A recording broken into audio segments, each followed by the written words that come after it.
પણ તોય ઓલા કહેતા હોય છે ને ચોરીને ખાવાની મજા કંઈક અલગ છે. તો અમે એવા ઘણી વખત એવું કરેલું છે. જો છે ને મોટા મોટા રીંગણા છે. તો કંઈ નહીં, હાલો હવે છે ને શાકભાજી ઉતારીએ છીએ ને હવે જવાનું છે મારા માસીના ઘરે કુકસવાળા નહીં. અને આવા તડકામાં લગન ન રખાય. આ તો જીને રાખ્યા હોય ઠીક. જો અત્યારે ડીજે નો અવાજ આવે છે. Hi guys, welcome back to my channel. કેમ છો બધા? મજામાં? તો સ્વાગત છે એક નવા વ્લોગમાં. ગુડ મોર્નિંગ, જય માતાજી, હર હર મહાદેવ. તો બસ સવારમાં જો વ્લોગની શરૂઆત કરી દીધી. 7:30 જેવો ટાઈમ થઈ ગયો છે.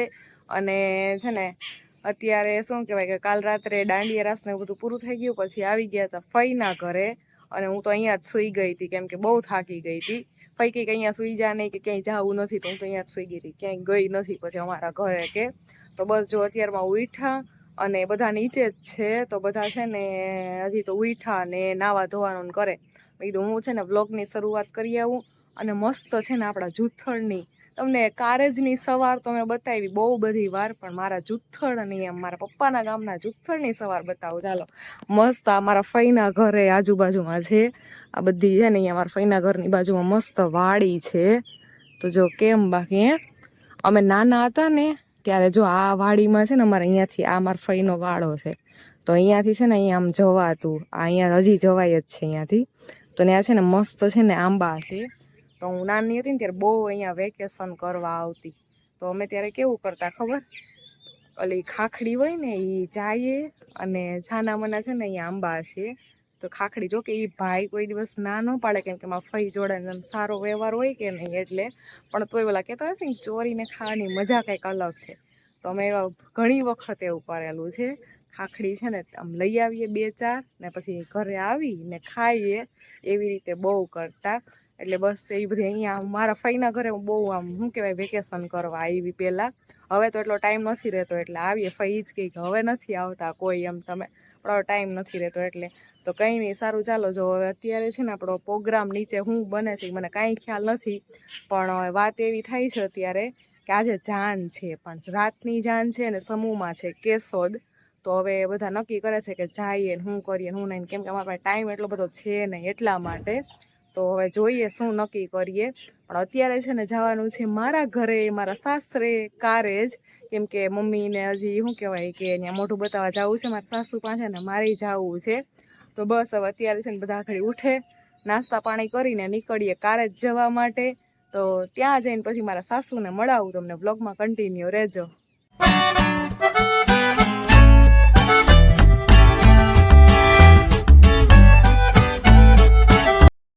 તો યુટ્યુબ ફેમિલી, અમે શું કહેવાય કારેજ બપોરે પૂગી જમીને બધા થોડીક વાર સૂઈ ગયા હતા કેમ કે થાક્યા હતા બધા એવા.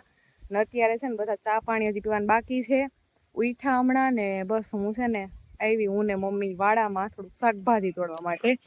શું કરો મમ્મી? રીંગણા ઉતારો. જય શ્રી કૃષ્ણ. સારું છે ને? હમણાં જો કે અમે તો મળ્યા હતા કેમ કે મમ્મી આવ્યા હતા રાજકોટ ત્યારે મળ્યા હતા. પણ લોંગ વિડીયો શૂટ નતો કર્યો, શોર્ટ વિડીયો કર્યો હતો. તો કંઈ નહીં, હાલો જો મસ્ત છે ને આપણે આવી ગયા આપણા વાડામાં. લીંબુ જો પણ હજી કાચા છે હો લીંબુ. અને શાકભાજી ઉતારે છે. મમ્મી ના પડે છે કે મારે કાંઈ સુરત નથી લઈ જવું, પણ તો મેં કીધું થોડુંક ઉતાર લઈએ. મમ્મી વધુ ઉતારોમાં, તમારે જોતા હોય તો જ ઉતારજો. નહીં મારે બા હાટું થોડુંક લઈ જવું. હા બો રીંગણા જો મોટા મોટા છે, બતાવો તો મમ્મી. જો છે ને મોટા મોટા રીંગણા છે. તો કંઈ નહીં, હાલો હવે છે ને શાકભાજી ઉતારીએ છીએ ને હવે જવાનું છે મારા માસીના ઘરે કુકસવાળા. સોરાફરી ક્યાં છે? ઓય સોરાફરી નથી ઉતારી, બીજું શું છે? તો ગલકું એકાદું ઉતાર લઈએ. યુટ્યુબ ફેમિલી અત્યારે કેટલા 4:30-4:45 જેવું થવા આવ્યું, પણ આમ હે ને બારી નાખે ને એવો તડકો છે. કદાચ આમાં ગમે એવી 1500 રૂપિયાની સનસ્ક્રીન લગાડી હોય ને તો એ કંઈ કામ આવે એવી છે નહીં. અને આવા તડકામાં લગન ન રખાય. આ તો જીને રાખ્યા હોય ઠીક. જો અત્યારે ડીજેનો અવાજ આવે છે, પણ આમ ગરમીના બફાઈ જાય. તો કંઈ નહીં, હાલો છે ને ચા પાણી બનાવીએ. ઓલા બધાને પીવરાય. 2 જ કીધા હતા, 1-2 તો મમ્મીએ તો એટલા 4. ઓહો બસ બસ હવે નથી કરવા. હા તો 2 જીરીક સોરાફરી ઉતાર લઈએ. તો હવે હે ને મારા માસીના ઘરે જવાનું છે કુકસવાળા. પછી ત્યાંથી તો ખબર નહીં, આઈ થિંક ભંડુરી જવાનું છે, કેમ કે ભંડુરી મંડપ છે ને મારી બેન છે, મારી માસીની છોકરી સાસરે છે, તો એના ફોન આવી ગયા કેટલા બધા કે આવવાનું જ છે. તો હવે ખડાના દિવસે તો નહીં પૂગીએ, પણ એમનું મોઢું બતાવવા કદાચ જાઉં, જેવો મેળ આવશે એવો બ્લોગ ચાલુ જ છે આપણો, તો કન્ટિન્યુ રહેજો. હાલો, ક્યાંથી? હા તો હાલો યુટ્યુબ ફેમિલી, જો મસ્તની છે ને ચોરાફળી છે, જો બતાવો મમ્મી. હા જો કેવી મસ્ત છે, મસ્તની ચોરાફળી છે. આ એટલામાં આ બધું છે ને મમ્મીનું કામકાજ છે, એ બધું અહીંયા કરતા હોય. જો આખો આખો વાળો લીલો છમ છે એવો છે ને, આપણે તો આમાં કંઈ ખબર પડે નહીં વાવેતરમાં. ને જો અહીંયા મમ્મીએ તપેલું ભરી દીધું બસ. પણ મમ્મી હવે ચોરાફળી થોડીક ઉતાર લો બસ, હવે બહુ થઈ ગયું, એટલું શાકભાજી ક્યાં જાય હવે.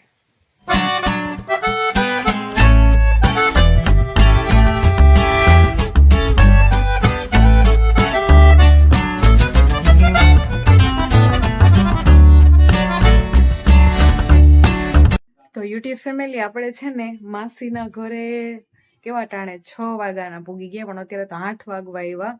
તો થયું એવું કે અમે અહીંયા પૂગ્યા ને તો મારી હે ને તબિયત ખરાબ થઈ ગઈ. મતલબ એકદમ આમ હું અહીંયા પૂગી ને 2-5 મિનિટ તો મારાથી માન બેસણ, આમ રસ્તામાંથી જ મને એવું ફીલ થતું હતું. પણ અહીંયા પૂગ્યા ને તો મને ઠંડી એકદમ લાગવા માંડી અને માથું એકદમ પકડાઈ ગયું અને માથું આમ દુખતું હતું ને આંખ ગરમ ગરમ લાગવા માંડી ને એમાંથી આમ પાણી નીકળવા માંડ્યું. અને થોડીક વાર બેસી ને પછી હું સુઈ જ ગઈ. તો એકદમ ઠંડી લાગવાની તો ગોદડું ઓઢી લીધું. પછી માસીનો છોકરો કહે કે કાલે સન્ડે છે મને, કે કાંઈ તને અહીંયા શું કહેવાય મેડિકલ ને હોસ્પિટલ ને બધું બંધ હશે, કે ખોટા હેરાન ના થાવ, હાલ તું મને અત્યારે હોસ્પિટલ વે. તો બસ પછી અમે હે ને ગયા, અને મારી જોડે મારી બેનની તબિયત ખરાબ થઈ ગઈ, અને સેમ મારી જ જેવી પ્રોબ્લેમ. ખબર નહીં આપણે શું કહેવાય, તડકા ને ગરમી ને આમ ચેન્જ વાતાવરણ થતું હોય ને, આપણે એટલું સહન કરવાની આદત ન હોય, ત્યાં ઘરમાં ટાઢા સાંયે રહેવાનું હોય, અહીંયા એ રીતનું, એટલે ખબર નહીં એવું બધું જ હશે. તો બસ પછી જો દવાખાને ગયા, અને ત્યાંથી હે ને શું કહેવાય, મને બ્લોગ શૂટ કરવાની જરાય તેવડ હતી નહીં, પણ દવાખાને ગયા, એક ભાગ પીધા. એટલે હવે જો આ દવાના લીધે હે ને પરસેવો બહુ જ વળે છે. પણ મેં કીધું એક કટકો મારીને ખાલી તમને અપડેટ આપી દઉં, આમ કહી દઉં. તો ખબર નહીં બ્લોગ અત્યારે શૂટ થાય મારાથી કે નહીં થાય, હવે રોકાશું કે હું કરશું કંઈ ખબર નથી. તો કંઈ નહીં, ચાલો બ્લોગમાં કન્ટિન્યુ રહેજો. એવું કંઈ થશે તો પછી બ્લોગનો અહીંયા એન્ડ કરી નાખીશ.